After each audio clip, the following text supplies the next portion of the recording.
All right, so to continue laws and regulations in subtest 1, we're looking at FERPA and Title 9. Now, FERPA is protection of student records. It's a federal law. It's the Family Educational Rights and Privacy Act.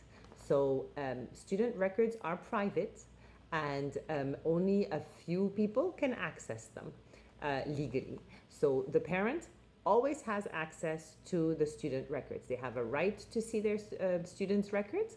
And in schools under FERPA, the schools have 45 days after the request to share that information, from the time of the request to share that information with the parent. But Florida statutes are stricter, and under Florida statutes, the school has 30 days. So for us in the FELE, when we are asked that question, as principals, our school has 30 days to release that information to parents. Hopefully we do that much faster. Now, so it can only be shared with appropriate consent or legal authority.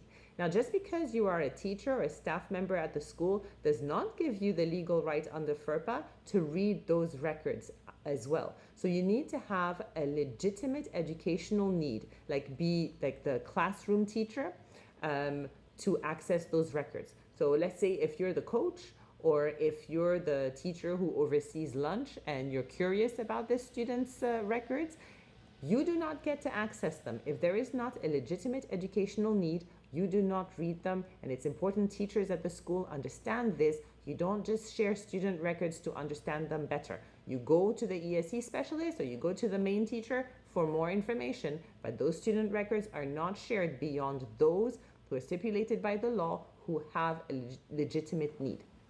Now, Title 9 is the sex-based discrimination in schools. So if a student or a teacher, a member of staff, comes to you as the principal and reports sex-based harassment, you have to initiate a prompt and impartial investigation. You don't wait.